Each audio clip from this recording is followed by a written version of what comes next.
Jadi gini, saya juga barusan bertelepon dengan Pak Dasko, Ya. dan itu dibenarkan. Dan memang saya selama sebulan ini seluruh ring satu sama Pak Dasko sama Pak Rosan terus-terusan saya WA, saya kasih tahu pesannya bahwa karena saya kan termasuk salah satu pengacara dari importer swasta kan, jadi saya tahu kasusnya tidak ada. Saya mengatakan saya minta semua ring satu sama Pak Teddy, Pak Rosan, Pak Dasko agar usulkan kepada Pak Prabowo agar Prabowo menentukan sikap yang intinya menyatakan bahwa Dasko itu tidak bersalah gitu loh. Jadi ini sudah setengah mati saya kirim WA hampir tiap hari ke semua ring satu di istana karena saya kan pengacara dari Prabowo selama 25 tahun. Iya. Dan kebetulan minggu lalu si Dasko telepon saya, dia ditanyakan kasusnya detailnya, saya kasih tahu. Bahkan dia juga minta nomor teleponnya pengacaranya Tom Lembong, saya kasih. Dan barusan Dasko juga kami teleponan bahwa benar sudah disetujui. Dan saya juga tanya bagaimana dengan nasi importer swasta. Dia bilang nasinya juga akan sama, mereka akan intervensi nanti agar importer swasta juga juga bebas dari semua tuduhan ini, ya.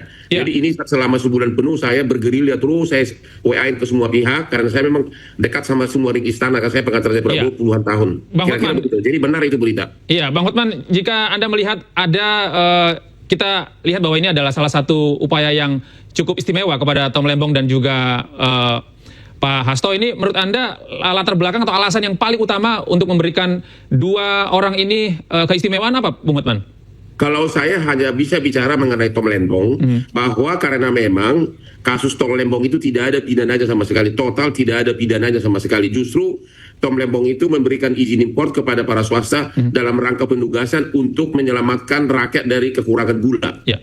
Jadi tidak ada pidana sama sekali dan tidak ada kerugian negara, bahkan negara untung dengan melibatkan 8 perusahaan swasta, bahkan negara untung. Padahal unsur korupsi itu kan harus ada unsur korupsi kerugian negara. Jadi sejak sebulan lalu saya terus WA-in semua lingkungan istana, Pak Teddy, Rizky, Rosan, menteri-menteri DPR termasuk Pak Dasko, ini Prabowo harus menentukan sikap. Ya, dan ternyata didukung oleh semua pihak dan hari ini adalah titik maksimumnya berhasil semua perjuangan kita. Walaupun saya bukan pengacaranya Tom Lembong, saya pengacaranya Prabowo, tapi hati nurani saya bicara, dan di persidangan itu saya ucapkan beberapa kali. Saya tetap mengatakan saya pengacara Prabowo, tapi hati nurani saya menyatakan Tom Lembong tidak bersalah. Saya mengatakan itu di persidangan. Ya.